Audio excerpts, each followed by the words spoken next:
Bharatiya Janata party अब machine बन चुकी है। इसका खामियाजा भारतीय जनता पार्टी की सरकार को भुगतना होगा। सरकार आते ही योगी जी ने सबको हटा दिया और जब तक हम उनको न्याय नहीं दिला लेंगे चुप नहीं बैठेंगे।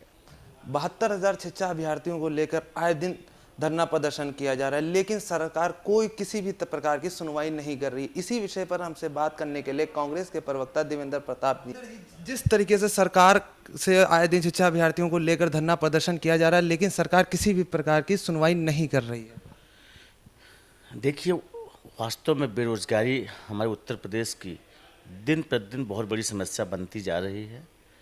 आज भारतीय जनता पार्टी की सरकार 2017 में जिस तरीके से बेरोजगार भाइयों से उन्होंने वादे किए थे और बहुत सारे संगठन, चाहे वो हमारे 72,000 शिक्षक भर्ती का हो, चाहे वो पुलिस भर्ती का हो, चाहे वो आंगनबाड़ी के हों, चाहे शिक्षा मित्र हों, उन सब से उन्होंने वादा किया था कि हम सरकार आते ही आपके वादा पूरा करेंगे। मगर जब सरकार, उन बेरोजगारों ने, इन संगठनों के लोगों ने अपने अथक प्रयास से रात दिन एक करके भाजपा की सरकार बनाने में अहम भूमिका निभाई, एक कार्यकर्ता के रूप में भी उन्होंने काम किया, मेरे पास प्रमाण हैं। मगर दुख इस बात की है, जब सरकार, मेजॉरिटी सरकार में आ गई और योगी जी के नेतृत्व में सरकार बन गई, तब आज जब उन्होंने वो संगठन, सारे संगठन, बेरोजगार संगठन, शिक्षा मित्रों के संगठन, शिक्षकों के संगठन, आज आंगनबाड़ी महिलाओं के संगठन, दरोगा भर्ती के अभी जो धरना प्रदर्शन चल रहा है, हमारे जो है कर्मचारी, पूरे उत्तर प्रदेश का कर्मचारी आंदोलनरत है, उसके डीए डीआर नहीं मिल रहा है, तब सरकार उनको, उनके मांगों को ना मांग करके उनके ऊपर पुलिस को आगे कर उनको लाठियों से पिटाने का काम कर रही है, नाना प्रकार के अत्याचार कर रही है, जेलों में ठूंस रही है। ये क्रूर और तानाशाह सरकार जो अपने प्रदेश के युवाओं, बेरोजगारों से जो वादा किया था उसको ना पूरा करके और उनके ऊपर जोर जबरदस्ती ज्यादती किया जाए, हम समझते हैं अब लोकतंत्र में और सरकार में बने रहने की योगी सरकार, भाजपा सरकार अपना नैतिक अधिकार खो दिया है।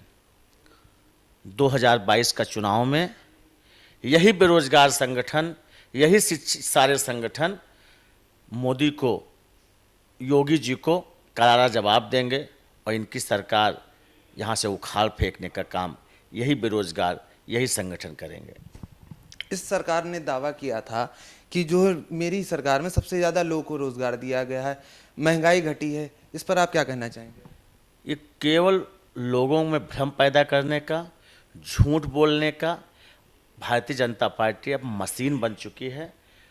कोई भी वादे उन्होंने पूरे नहीं किए हैं। आज यदि वादा पूरा किए होते तो लोग आज सड़कों पे होते, आंदोलनरत होते।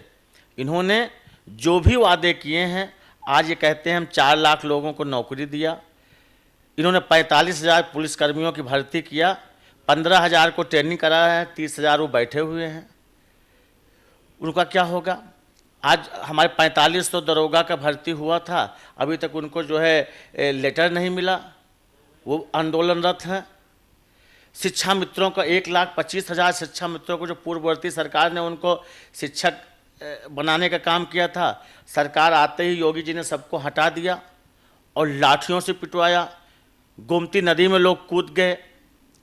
तो ये जुल्म और जुल्मी सरकार, ये जोर जबरदस्ती करके, तानाशाही करके जिस तरीके से लोगों के हक और हुकूक को मारने का काम कर रही है, हम समझते हैं देश की आज़ादी के बाद इस तरीके से सरकार, गूंगी बहरी निकम्मी सरकार शायद आज तक नहीं आई है और ना अब आगे कभी आएगी। ये मेरा स्पष्ट मानना है।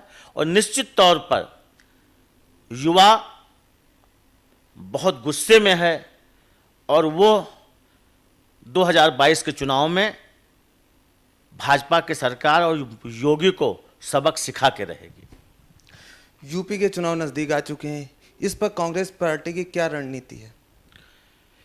कांग्रेस पार्टी हमेशा लोकतांत्रिक और संवैधानिक मूल्यों में विश्वास करने वाली पार्टी है।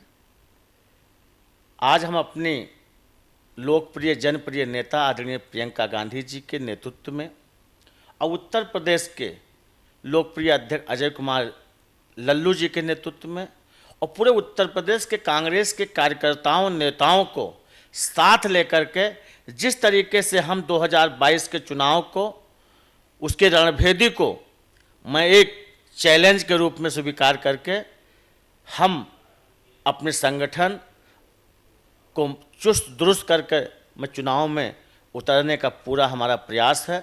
और मुझे पूरा विश्वास है कि हम इस बार उत्तर प्रदेश की जनता की जनाकांक्षाओं पे, उनकी अपेक्षाओं पे खरे उतरेंगे और जनता मुझे उत्तर प्रदेश में सरकार बनाने की मौका देगी, जिससे कि हम जो हमेशा इस पूरे कोरोना आपदा काल में हर कांग्रेस का कार्यकर्ता अपनी जिम्मेदारी को समझते हुए पूरी निष्ठा और प्रतिबद्धता और समर्पण के साथ हम अपने नागरिकों के साथ खड़े रहे हैं।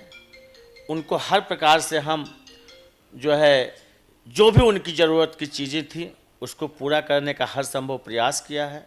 मुझे पूरा विश्वास है कि जनता हमें ज़रूर से ज़रूर मौका देगी। हाल ही में देखा जा रहा था कि कोरोना की लहर चल रही थी, रोजगार बिल्कुल ठप पड़ा था। सरकार ने इस टाइम पर पेट्रोल के दाम इतने बढ़ा दिए और तब भी सरकार दावा कर रही कि मैं लोगों को रोजगार देने, बेरोजगारी घटाई गई है, सब कुछ कम हुआ। आपने बहुत ही महत्वपूर्ण प्रश्न किया है दानिश साहब। आज बेरोजगारी बहुत बड़ी समस्या उत्तर प्रदेश में बन के उभरी है और उस पर जो महंगाई की मार है वो लोगों को पूरी तरह परेशान और तबाह कर रखा है। निश्चित तौर पर ये विधानसभा में बड़ा मुद्दा होगा और इसका खामियाजा भारतीय जनता पार्टी की सरकार को भुगतना होगा और जनता को हम विश्वास दिलाना चाहते हैं आपके चैनल के माध्यम से कि कांग्रेस हमेशा अपनी नैतिक जिम्मेदारियों को समझते हुए प्रदेश और देश की जनता को न्याय दिलाने के लिए संघर्ष करती रही है, करते रहेंगे और जब तक हम उनको न्याय नहीं दिला लेंगे चुप नहीं बैठेंगे। ये थे हमारे साथ कांग्रेस के प्रवक्ता देवेंद्र प्रताप। कैमरामैन संतोष के साथ मोहम्मद दानिश, माई भारत, लखनऊ।